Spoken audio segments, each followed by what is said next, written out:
व्याख्या मुद्रां करसरसिजै पुस्तकं शंखचक्रे बिभ्रद्भिन्न स्फटिकरुचिरे पुण्डरीके निषण्णः अमलानश्रीरमृतविशदैरंशुभिः प्लावयन्माम् आविर्भूयाद्दनघमहिमा मानसे वागधीशः।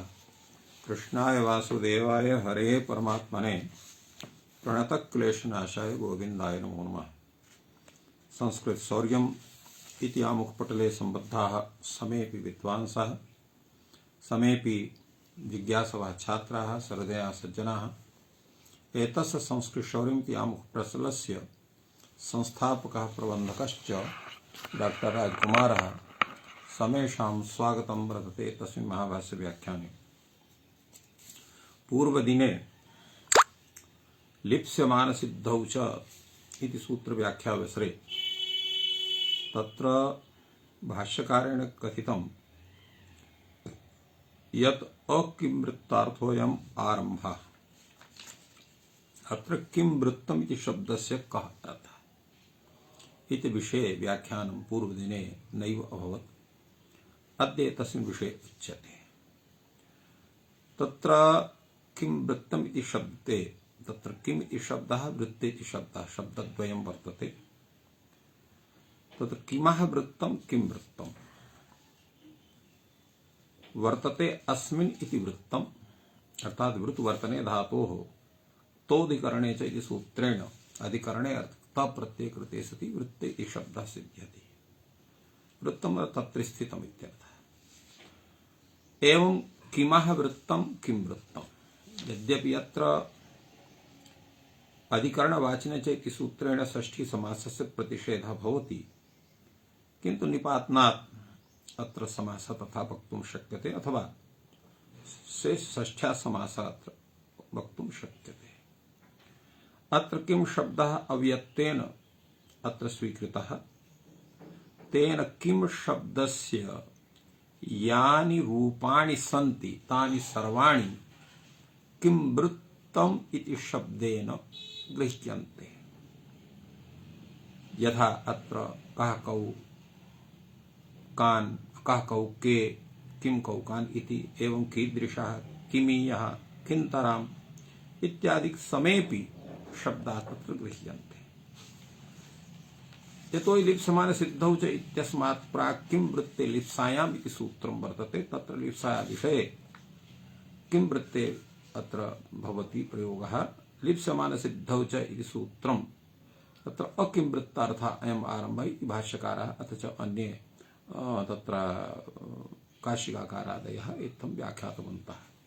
एवं किं वृत्त इति शब्दस्य विषये यच्चिन्तनमासीत् यः तत्र पूर्वदिने नैव कथितः शब्दः नैव व्याख्यातः स अद्य तस्मिन् विषये व्याख्यातः वर्तते। अग्रे सूत्रं वर्तते लृट् शेषे च भविष्यति इत्यस्यापि अत्रापि अनुवृत्तिर्भवति। शेषः अत्र वर्तते यतो हि क्रियार्थाम् उपदे क्रियाम् इत्यासीत्। अत्र शेष इत्यनेन क्रियार्थोपदात् अन्यः यः वर्तते तस्य विषये लृशेषचेति सूत्रेण तत्र लृट् लकारः भवति। शेषे शुद्धे भविष्यति काले चकारोपि यत्र विद्यते चकारात् क्रियायाम् उपदे क्रियार्थायां धातोर् लृट् प्रत्ययः भवति। अर्थात् तत्र सामान्यतः शुद्धे भविष्यति भवति क्रियार्थां क्रियायाम् उपदेपि भवति इति तात्पर्यं वर्तते। यथा करिष्यामि इति व्रजति हरिष्यामि इति व्रजति। अत्र क्रियार्थायाम् उपदे क्रियायाम् अत्र करिष्यामि इति हरिष्यामि इति व्रजति क्रिया अत्र उपद रूपा क्रियार्था क्रिया वर्तते इति कृत्वा अत्र लृट् लकारस्य विरोधः शेषे खल्वपि करिष्यति हरिष्यति सामान्येनापि तत्र लृट् प्रत्ययः भवति इत्थं काशिकाकारः व्याख्यातवान्। भाष्यकारः तस्मिन् विषये किं वदति तावत् विचारयामः। भाष्यकारः तत्र प्रथममेव प्रश्नं विदधाति जिज्ञासां करोति शेषग्रहणं किमर्थः शेषग्रहणस्य प्रयोजनं किमस्ति। एतस्य विषये वार्तिककारः समादधाति लृट् शेषवचनं क्रियायां प्रतिपदविध्यर्थम्। अत्र लृट् विषये शेषवचनं क्रियते अर्थात् शेष शब्दस्य कथनं यद्वर्तते सूत्रे तस्य मुख्यं प्रयोजनं वर्तते क्रियायां प्रतिपदविधिर्या स्यात्। अर्थात् सामान्येन तत्र भविष्यति काले तत्र विद्यमानया क्रिया तद्वाचकः यः धातुः तस्मात् सामान्येनैव तत्र लिट् लकारः भवेत् इति कृत्वा अत्र शेषवचनं कथितं वर्तते। एतस्मिन् विषये अग्रे यद्वार्तिकं वर्तते तद्वदति अविशेषेण विधाने लिटः अभावः प्रतिषिद्धत्वात्। अविशेषेण ही विधाने सति लिटः अभावः स्यात् अर्थात् लिट् न स्यात् करिष्यामि इति व्रजति। किं कारणं? प्रतिषिद्धत्वात् तत्र प्रतिषेधः स्यात्। कथं प्रतिषेधः स्यात्? इदानीं हि उक्तं क्रियायाम् उपदे क्रियार्थं वास्तवं त्रिजादयो न भवन्ति। अर्थात् तत्र यदा सामान्येन विधानं स्यात् क्रियार्थायां क्रियायां तत्र यत् भवान् कथयति यत् वासरूपोऽस्याम् इति सूत्ररीत्या व्यवस्थया अत्र पक्षे तत्र लिट् प्रत्ययः स्यात् तन्न भविष्यति। कथं? यतो हि भाष्यकारः पूर्वमेव तत्र समाहितवान् यत् क्रियायाम् उपदे क्रियार्थायां वासरूपं त्रिजाता न भवन्ति। अयं यः लिट् प्रत्ययः सोऽपि त्रिजातिः वर्तते इति कृत्वा सुप्रसिद्धः भवति। प्रश्नः भवति अस्ति प्रयोजनमेतत् अर्थात् एतस्य कथनस्य प्रयोजनं वर्तते वा? भाष्यकारः समात् किं तर्हि अर्थात् वर्तते। अग्रे तत्र पूर्वपक्षः भवति साधीयस् खलु शेषग्रहणे क्रियार्थो पदात् तत्र लिट् निर्भज्यते अर्थात् लिट् नकारः अत्र निर्भज्यते नाम विभज्यते इत्यर्थः। अतः अत्र किं कारणं निर्भज्यते? अक्रियार्थोपदत्वात् अर्थात् क्रियार्थो पदत्वं नास्ति तस्मिन् विषये लिट् लकारः भवतु एतदर्थम् अत्र शेषग्रहणं कथितं वर्तते। शेष इत्युच्यते। शेषश्च कः? यद्यन्यत् क्रियार्थायाः क्रियायाः यत् अन्यद् वर्तते सः शेषः तत्र सामान्य लिट् लकार विधाने अत्र लिट् ग्रहणं तत्र शेष इति ग्रहणं कृतं वर्तते। पुनः अत्र प्रश्नः भवति एवं तर्हि लिट् शेषवचनं क्रियायां प्रतिपदविध्यर्थम् अर्थात् लिट् शेषवचनं क्रियते क्रियायां प्रतिपदविधिर्यथा स्यात् लिट् शेषे च करिष्यति हरिष्यति क्व च क्रियायाम् उपपदे क्रियार्थायाम् इत्यपि भवेत् नाम। अतएव अत्र प्रश्नः भवति अत्र लिट् शेषे च अत्र चकारस्य कथनस्य का आवश्यकता भवति? स तर्हि चकारः कर्तव्यः। भाष्यकारः कथयति चकारः न कर्तव्यः। कथं? लिट् भवति इति यथा सिद्धम् सोऽयं सिद्धे सति यत् शेष ग्रहणं करोति तस्य एतत् प्रयोजनं योगाङ्गं यथा विज्ञायेत अर्थात् लिट् इति सूत्रं स्यात् शेष इति कथनस्य आवश्यकता नास्ति। पुनः यत् शेष ग्रहणं क्रियते तेन ज्ञायते अत्र योग विभागः अङ्गीक्रियते। तत्र प्रथमः योगः भवति लिट् इति एवं सति च योगाङ्गे योग विभागः करिष्यति। लिट् भवति कदा भवति लिट्? क्रियायाम् उपपदे क्रियार्थायां यतो हि सामान्येन तत्र पूर्वसूत्रात् क्रियार्थायां क्रियाम् इत्यस्य अनुवृत्तिर्भवति तेन क्रियार्थायां क्रियाम् उपपदे अत्र लिट् लकारः भवति। पुनः शेष इति भवति शेषनां तस्मात् अर्थात् अन्ये अर्थे तर्हि सः सामान्य भविष्यत्यर्थे तथा शेषे च लिट् भवति इति लिट् शेषे एवं रूपेण स्थिते चकारः न कर्तव्यः। इत्थं यद्यपि चकारस्य तत्र प्रत्याख्यानम् अत्र वक्तुं शक्यते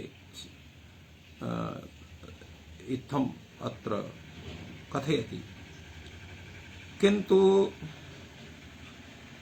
चकारः अत्र अनुक्त समुच्चयार्थः इत्युक्ते सति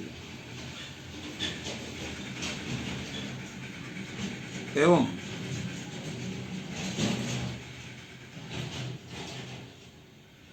सति अत्र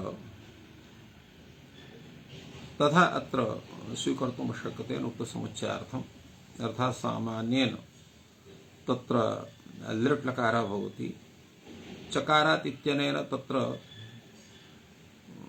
तस्य तथा यद्यपि सामान्येन चकारस्य तथा आवश्यकता नास्ति यथा भाष्यकारेण प्रतिपादितं तथापि अत्र अनुवृत्त्यर्थं तत्र लिट् इत्यस्यादेः इति शक्यते तस्य तथा विधानम् इति कथञ्चित् समाधानं वक्तुं शक्यते। अग्रे तत्र सूत्रं वर्तते लिटः सद्वा। लिटः सद्वा इति यत् सूत्रम् अस्ति तत् सूत्रं कथयति लृटस्थाने सत्संज्ञकौ शत्रुशानचौ वा भवतः। तत्र सद् वा इति विकल्पेन लिखितं वर्तते। अर्थात् लृटस्थाने सत्संज्ञकौ यौ शत्रुशानिचौ प्रत्ययौ तौ विकल्पेन भवतः। अत्र वैकल्पिका या स्थिति वर्तते सा व्यवस्थिता वर्तते। अतएव काशिकाकारः कथयति व्यवस्थित विभाषेय। तेन लटः शत्रुशानचौ तथा अस्यापि भवतः। अप्रथमा समानाधिकरणेषु नित्यं भवति भवतः। अन्यत्र विकल्पः भवति करिष्यन्तं देवदत्तं पश्य। अत्र अप्रथमा समानाधिकरणं वर्तते करिष्यमाणं देवदत्तं पश्य। यत्र तथा नास्ति हे करिष्यन् हे करिष्यमाण अर्जयिष्यमाण असति। अत्र एतस्मिन् स्तरे तत्र अप्रथमा समानाधिकरणं नास्ति प्रथमा समानाधिकरणं वर्तते। तत्र वैकल्पिकी स्थितिः भवति। अतएव उच्यते प्रथमा समानाधिकरणे विकल्पः। करिष्यन् देवदत्तः करिष्यमाणो देवदत्तः करिष्यते करिष्यति एव रूपेण अत्र ग्रन्थकारेण काशिकाकारेण समाहितम्। भाष्यकारः अत्र यद्यपि अधिकं नोक्तवान् तथापि अयं विषयः सम्यक्तया व्याख्यातः वर्तते यत् सद्विधिः नित्यम् अप्रथमान समानाधिकरणे। अप्रथमानाधिकरणे सद्विधि अर्थात् तत्र लिटः स्थाने शत्रुशानचौ एतौ प्रत्ययौ विकल्प तत्र नित्यं भवतः। यथा अत्र प्रयोगोऽपि दत्तः भाष्यकारेण सद्विधि अप्रथमासाधिकरणे नित्यम् इति वक्तव्यम्। पक्ष्यन्तं पश्य पक्षमाणं पश्य। पुनः प्रश्नः भवति को तर्हि इदानीं विभाषा अर्थात् वैकल्पिकी स्थितिः कुत्र भवति? भाष्यकारः समाददाति प्रथमा समानाधिकरणं। यत्र प्रथमः यः समानाधिकरणं भवति यथा पक्ष्यन् इति भवति पक्ष्यति इति भवति पक्षमाणः इति भवति पक्ष्यते इति भवति एवं समाहितम्। अग्रे तत्र सूत्रं वर्तते अनद्यतने लुट्। अनद्यतने लुट् इति सूत्रस्य इति सूत्रे भविष्यति गम्यादय इत्यस्मात् भविष्यत् इत्यस्य अनुवृत्तिर्भवति। भविष्यत् अद्यतने अर्थे वर्तमान धातोः लुट् प्रत्ययः भवति। अयं लुट् प्रत्ययः लृट् प्रत्ययस्य अपवादः भवति। तेन श्वः कर्ता श्वः भोक्ता एवं वर्तते। अनद्यतने इत्यत्र बहुव्रीहि निर्देशः। अविद्यमानम् अद्यतनं यस्मिन् इति अनद्यतनं तस्मिन् अनद्यतने तेन व्यामिश्रेण भवति। अर्थात् यत्र व्यामिश्रे अर्थात् यत्र श्व इत्यस्यापि प्रयोगः वर्तते अद्य इत्यस्यापि प्रयोगः वर्तते तत्र तु सामान्येन लिट् लकारः एव भवति लुट् लकारः न भवति। यथा अद्य शोभा भविता इति न भवति। अद्य शोभा भविष्यत् इत्येव प्रयोगः भविष्यति। परिदेवने श्वस्तनी भविष्यदर्थर्थे वक्तव्यः। परिदेवन इति शब्दस्य अर्थः भवति अनुशोचनम्। तो अनुशोचन विषये तत्र श्वस्तनी इति भविष्यदर्थे इति वक्ता यं न कदा गन्ता य एवं पादौ निदधाति अयं कदा अध्येत य एनम् अनभियुक्ताः। तो एतस्मिन् विषये श्वस्तनी भविष्यत् अर्थे अत्र एतस्य लुट् लकारस्य प्रयोगः भवति इति कथनस्य आशयः। एवं एतस्य सूत्रस्य व्याख्यानं काशिकाग्रन्थे जातम्। भाष्यग्रन्थे तत्र उच्यते योग विभागः इति वार्तिकमस्ति। अर्थात् तत्र योग विभागः कर्तव्यः। अनद्यतने इति प्रथमः योगः तस्य अर्थः भवति अनद्य अस्मात् एतस्मिन् योगे अत्र लृट् इत्यस्य अनुवृत्तिर्भवति। तेन अनद्यतने लृटः सत्संज्ञो भवतः। अर्थात् लृटः अनद्यतने विषयेपि लृट् लकारस्य स्थाने सत्संज्ञौ अर्थात् सत्संज्ञकौ शत्रुशानचौ एतौ प्रत्ययौ भवतः धातोः। तेन श्वः अग्नीन् आधास्यमानेन श्वः सोमेन यक्षमाणेन अत्र शानच प्रत्ययः आङ्पूर्वक धा धातोः एवं तत्र यद धातोः भवति। तेन आधास्यमानेन यक्षमाणेन इति रूपं सिद्ध्यति। ततः अत्र लुट् इति योगः भवति। लुट् च भवति अनद्यतने तेन श्वः कर्ता श्वः अध्येत इति प्रयोगाः सिद्ध्यन्ति।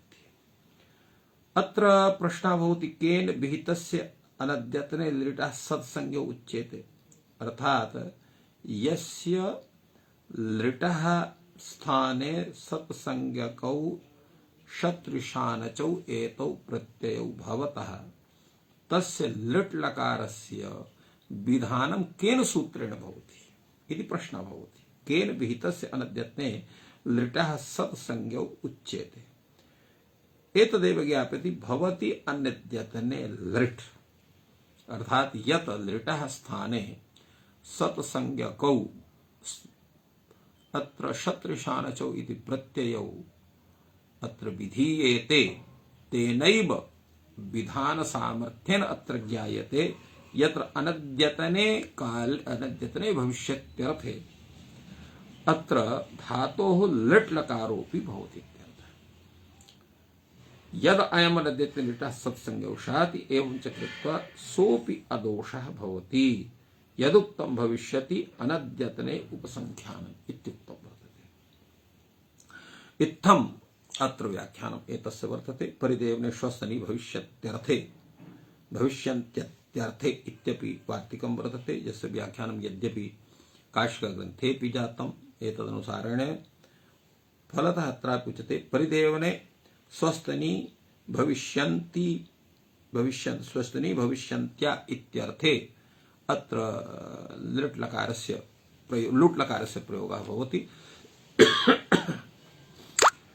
यथा अत्र इयं तु कदा गन्ता या एवं पादौ निदधाति, अर्थात यथा अत्रैव शनैः यः गच्छति तदा कदा तत्र गन्ता कदा तत्र स्वकीयं गमनं तत्र पूरयिष्यति इत्यर्थः। अयं कदा अध्येत य एवं अनभियुक्तः, अर्थात तस्मिन् अध्ययनकार्ये यत् संलग्नः नास्ति तर्हि कदा एतस्य अध्ययनं करिष्यति। अत्र श्वस्तनी इति विषये वर्तते परिदेवनं नाम अनुशोचनं, यथा पूर्वमस्माभिः उक्तमासीत्। इत्थम् एतस्य विचारः वर्तते। अग्रे तत्र कालप्रकर्षात् तूपमानं भविष्यति, अर्थात् भविष्यति तत्र उपमानं भविष्यति कार्यतेऽपि तत्र लुट् लकारस्य प्रयोगः भवति। यथा गन्ता इव इयं गन्ता नेयं गमिष्यति, तो गन्ता इव इयं गन्ता इति नेयं गमिष्यति। एवं अध्येता इव अध्येता नायम् अध्येष्यते एवं रूपेण अपि प्रयोगः भवति।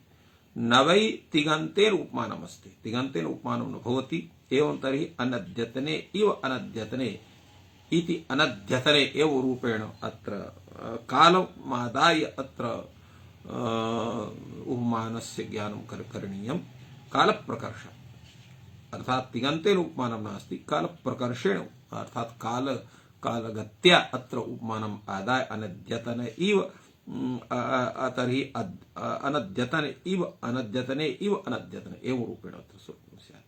इत्थम् एतस्य व्याख्यानं सूत्रस्य जातम्। अग्रे सूत्रं वर्तते पदरुज विसस्पृशो घञ्। एतस्य सूत्रस्य व्याख्यानं काशिकाकारः विदधाति। अत्र भविष्यति ज्ञाम्यादेः इति सूत्रात् पदरुज विसस्पृशो घञ् इति सूत्रे भविष्यति इत्यस्य अनुवृत्तिर्न भवति। फलतः अत्र कालनिर्देशाभावात् अस्मात् सूत्रात् आदाय येषु सूत्रेषु कालनिर्देशः न वर्तते सर्वाण्यपि सूत्राणि त्रिषु कालेषु प्रत्ययानां विधानं कुर्वन्ति। अतएव अत्र काशिकाकारः कथयति भविष्यति इति निवृत्तम् इतः उत्तरं त्रिष्वपि कालेषु प्रत्ययाः भवन्ति। पदादिभ्यः धातुभ्यः घञ् प्रत्ययो भवति। पद्यते असौ पादः, रुजत्यसौ रोगः, विशत्यसौ वेषः। स्पृश इति उपतापे इति वक्तव्यम्, अर्थात् स्पृश धातुः उपतापे अर्थे भवति। स्पृशति स्पर्शः उपतापः। ततो अन्यत् पचाद्यच् अर्थात भिन्ने अर्थे अत्र अच् प्रत्ययः भवति। स्पृशति इति स्पर्शः एवं रूपेण। तर्हि अच् प्रत्ययस्य घञ् प्रत्ययस्य तत्र दोषः कः, भेदः कः? यतो स्पर्शः तत्र घञ् प्रत्ययेऽपि प्रयोगः भवति, स्पर्शः इति अच् प्रत्ययेऽपि भवति। तत्र स्वरे विशेषः यदि स्पृशति इति स्पर्शः यदा अच प्रत्ययः तदा चितः इति सूत्रेण अन्तोदात्तः भवति किन्तु यदा स्पृश्यते इति स्पर्शः एवं रूपेण अत्र यदा घञ् प्रत्ययः क्रियते तदा नित्यादिनित्यमिति सूत्रेण तस्य आदिदात्तता सिद्ध्यति एवं स्वरे भेदात् अत्र तथा विचारः अत्र विहितः वर्तते। भाष्यकारः अत्र केवलं स्पृश उपतापे इत्येव एतस्मिन् सूत्रे व्याख्यातवान् अर्थात् स्पृश उपतापे एव घञ् प्रत्ययः भवति अन्यत्र न भवति यथा कमलस्पर्श कमलस्पर्शः कमलं स्पृशति इति कमलस्पर्शः अत्र अण् प्रत्ययः वर्तते अत्र न भवति। स्पर्शः नाम व्याधि विशेषः इति श्रीस्थिरे इति अग्रे सूत्रं वर्तते अर्थात् श्री धातोः स्थिरे इत्यर्थे अत्र घञ् प्रत्ययः भवति तत्र स्थिरः इति कालान्तरस्थायः पदार्थः कालान्तरस्थायी पदार्थः सः तत्र अत्र स्थिर इति शब्देन उच्यते स चिरं तिष्ठन् कालान्तरं सरति सः चिरं तिष्ठन् कालान्तरं सरति कालान्तरं प्राप्नोति तर्हि धात्वर्थस्य कर्ता तत्र युज्यते यथा चन्दनसारः खदिरसारः स तिष्ठन् कालान्तरं सरति अर्थात् कालान्तरेऽपि गमिष्यति फलतः तत्र तस्य विकारः कश्चन न भवति तथैव स्थितिः तस्य भवति एव चन्दनसारः खदिरसारः इति प्रयोगः अत्र वर्तते। अत्र चन्दनपूर्वकात् श्री धातोः घञ् प्रत्यये कृते सति चन्दनसारः खदिरसारः इति सिद्ध्यति। स्थिरे इति किं सर्ता सारकः अर्थात् तत्र घञ् प्रत्ययः न भवति फलतः ड़बुल् त्रिचौ इति सूत्रेण त्रिच प्रत्ययः ड़बुल् प्रत्ययः भवति। व्याधिमत्स्य वलेष् इति वक्तव्यम् अर्थात् व्याध्यर्थे मत्स्यार्थे बलार्थे च भवति यथा अतिसारः अतिसारः व्याधिः विसारः मत्स्या सारः बलम् एवं रूपेण अर्थात् अतिपूर्वक तत्र श्री धातोः अत्र भवति अत्र दीर्घः भवति निपातनात् अतिसारः इति विपूर्वक श्री धातोः घञ् प्रत्ययः केवल श्री धातोः घञ् प्रत्ययः बल विषये तेन अतिसारः विसारः सारः इति एतानि रूपाणि अत्र दर्शितानि काशिकाकारेण। भाष्यकारः अपि एतदेव वार्तिकं पूर्वं स्थापयति व्याधिमत्स्यबलेषु इति वक्तव्यम् अतिसारो व्याधिः क्षम्यतां तत्र अशुद्धं लिखितम् अतिसारः अति सरति इति अतिसारः यदि श्रीयते इति अतिसारः व्याधिः यतोहि भावे अत्र प्रत्ययः वर्तते विश्रीयते इति विसारः मत्स्यः एवं शालसारः शालानां सारः श्रीयते इति सारः शालानां सारः इति शालसारः एवं खदिराणां सारः इति खदिरसारः इत्थम् एतस्य सूत्रस्य व्याख्यानं वर्तते।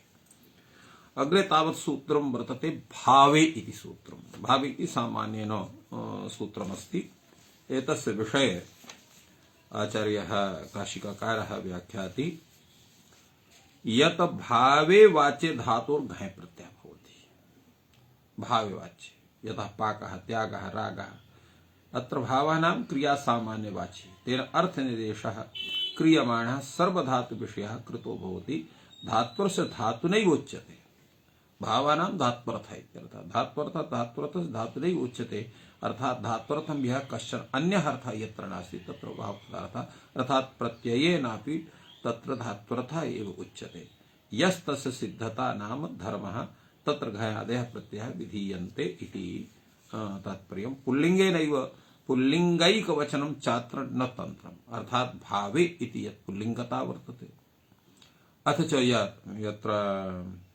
अत्र एकवचनं वर्तते तो पुल्लिंगत्वम् एकवचनत्वं च अत्र अविवक्षितमस्ति अत्र विवक्षितं नास्ति लिंगान्तरे वचनान्तरेपि चात्र प्रत्ययाः भवन्ति यथा पक्तिः पक्वं पक्तिः इत्यत्र क्तिन् प्रत्ययः भावे वर्तते स्त्रीलिंगे वर्तते पक्वम् इति नपुंसकलिंगे पचनम् इत्यपि नपुंसकलिंगे वर्तते पाकौ पाकः इति पुल्लिंगे वर्तते अर्थात् यत्र यत्र भावे इत्यस्य अधिकारः वर्तते सर्वत्र तत्र भावः तत्र स्त्री प्रत्ययेन विवक्तुं शक्यते नपुंसकलिंगेन विवक्तुं शक्यते एवं सर्वत्र तथा व्यवहारः इत्थम अत्र एतस्य व्याख्यानं काशिकाकारेण भावेति सूत्रस्य विहितं। भावेति सूत्रे भाष्येऽपि भूयान् विचारः वर्तते। पूर्वं तु अयमेव निर्देशः तत्रस्ति, भावे सर्वलिङ्गो निर्देशः। भावे सर्वलिङ्गो निर्देशः कर्तव्यः। भूतौ भवने भावे इति रूपेण सर्वेषु लिङ्गेषु यत् अत्र भूतौ इति स्त्रीलिङ्गः, भवने इति नपुंसकलिङ्गः, भावे इति पुल्लिङ्गः, एवं रूपेण सर्वलिङ्गानां निर्देशः करणीयः। तत् सर्वलिङ्गः निर्देशः कर्तव्यः। प्रश्नः भवति किं प्रयोजनम् एतेषां सर्वेषां लिङ्गानां निर्देशस्य? उच्यते सर्वलिङ्गे भावे एते प्रत्ययः यथा स्युः। सर्वलिङ्गे भावे अर्थात् सर्वेषु लिङ्गेषु भावे एते प्रत्ययः भवन्तु। किं पुनः कारणेन सिद्ध्यति? उच्यते पुल्लिङ्गेन अयं निर्देशः क्रियते एकवचनान्तेन च। यतो हि यत्र भावे इति यत् कथनं सूत्रे वर्तते पुल्लिङ्गे तादृशः निर्देशः अस्ति इति कृत्वा अत्र पुल्लिङ्गे एव प्रत्ययः भवेयुः। यतो हि एक भावे इति एकवचनान्तम् पदं वर्तते तर्हि अतः एकवचने एव प्रत्ययः स्युः, एवं तस्य अविवक्षितत्वम् अनेन ज्ञाप्यते। तेन पुल्लिङ्गे भावे एकवचने चैते प्रत्ययः स्युः, स्त्री नपुंसकयोः द्विवचन बहुवचनयोश्च न स्युः इति अत्र आशंका विहिता, जिज्ञासा विहिता वर्तते। भाष्यकारः कथयति नात्र निर्देशः तन्त्रम्, अर्थात् अत्र यः निर्देशः पुल्लिङ्गत्वेन एकवचनान्तत्वेन वर्तते सः निर्देशः अविवक्षितः वर्तते, विवक्षितः नास्ति। कथं पुनः तेनैव च नाम निर्देशः क्रियते? तच्चा तन्त्रम् तत्कारी च भवांस्तद्वेषी च, अर्थात् भवान् एव पुल्लिङ्गत्वेन एकवचनान्तत्वेन निर्देशं करोति। पुनः कथयति तच्च अतन्त्रं वर्तते। तो भवान् एकवचनस्य पुल्लिङ्गस्य निर्देशं भवान् करोति, अतः तत्कारी भवति। तस्य अतन्त्रं मन्यते, अतः तद्वेषी च भवति। तो कथम् एतत् भवतः स्वरूपं वर्तते? यतो हि स्वयं प्रयोगम विदधाति, तस्य विरोधमपि विदधाति। अतः तत्र स्ववचन विरोधी भवान् भवति। अत्र एतस्य आक्षेपस्य समाधानं विदधाति भाष्यकारः। नान्तरीयकत्वात् अत्र पुल्लिङ्गे निर्देशः क्रियते एकवचनेन च। अर्थात् यतो हि अयं तत्र सिद्धान्तः वर्तते यत् केवलस्य प्रत्ययस्य केवलायाश्च प्रकृतेः प्रयोगः न भवति। स च प्रयोगः केनापि लिङ्गेन केनापि वचनेन निर्देष्टव्यः। अतः केनापि लिङ्गे निर्दिष्टेभ्यः इति कृत्वा अत्र पुल्लिङ्गे निर्देशः विहितः। केनापि वचने निर्देशः कर्तव्यः इति एकवचनान्तत्वेन निर्देशः कृतः वर्तते। अतः भाष्यकारः कथयति नान्तरीयकत्वात् पुल्लिङ्गे निर्देशः क्रियते एकवचनेन च। अवश्यं कयाचित् विभक्त्या केनचित् लिङ्गे निर्देशः कर्तव्यः।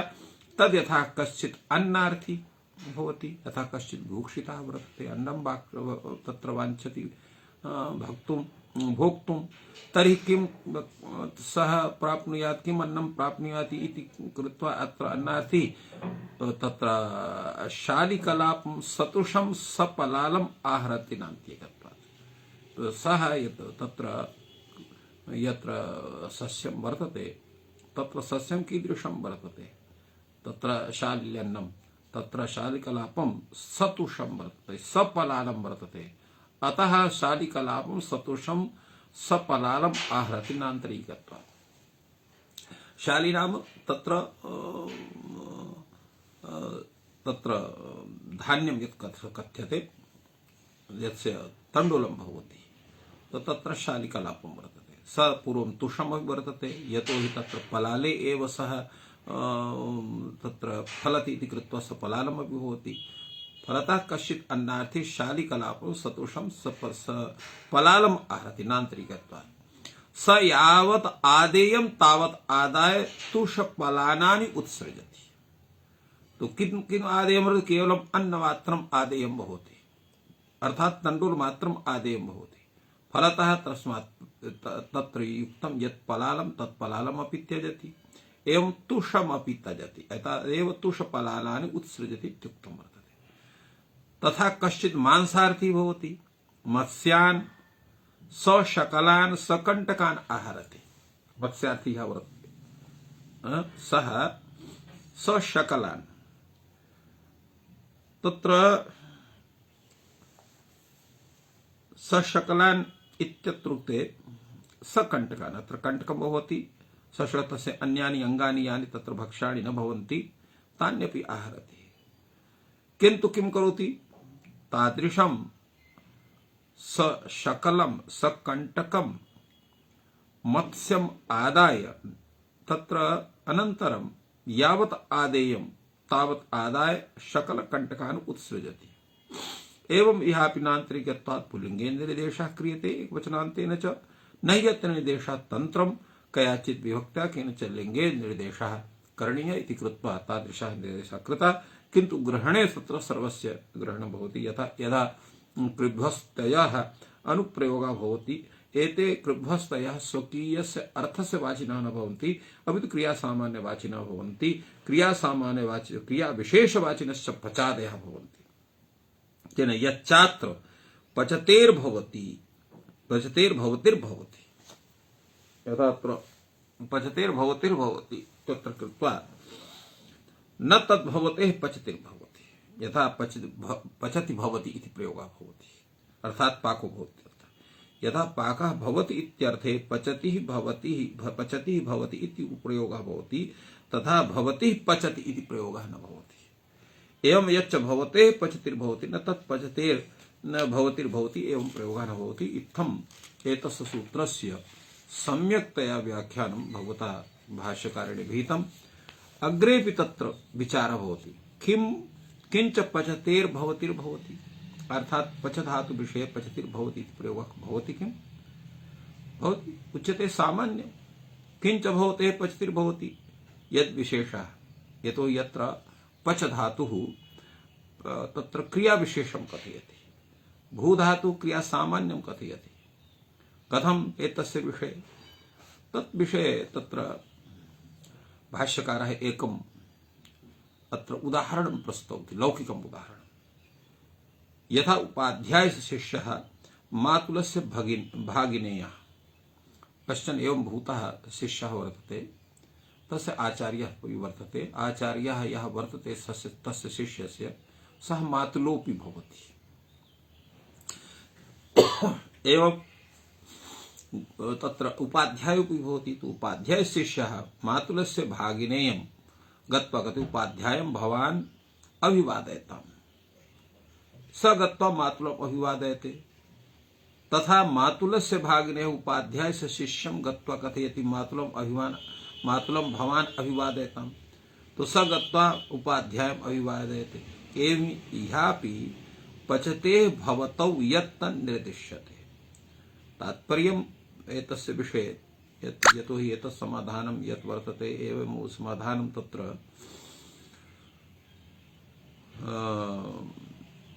तत्रापि अर्थात वाक्यपदीयेपि आगतं वर्तते आचार्यो मातुलस्येति यथा एको व्यपदिश्यते संबंध भेदात् अर्थात्मा सविधि पक्ति भावयो अर्थात अत्र मातुलश्च आचार्यः मातुलश्च यथा एकः व्यपदिश्यते संबंधि भेदात् स उपाध्यायस्य शिष्यस्य उपाध्यायः भागनेयस्य मातुलः यद्यपि एकः एव व्यक्तित्वः सा एव क्रिया यदा अर्थ विशेषं कथयति सा तत्र विशेष रूपेण यथा पच धातुः सा एव क्रिया यत् तत्र सत्तार्थकः यः बहु तत्र धातुः वर्तते भू धातुः सः तत्र क्रिया सामान्यं कथयति अतः सम्बन्धभेदात् अत्रापि तथा भेदः भवति एवं रूपेण अत्र समाहितम् इत्थं भूयान् विचारः अत्र सञ्जातः। अग्रे तत्र विचारः अधिकः वर्तते सूत्रं वर्तते अकर्तृकारके संज्ञा इति विषये भूयान् विचारः वर्तते कृत्वा अद्यैव अत्रैव विरम्यते। सर्वेभ्यो नमः। जयतु संस्कृतं जयतु भारतम्।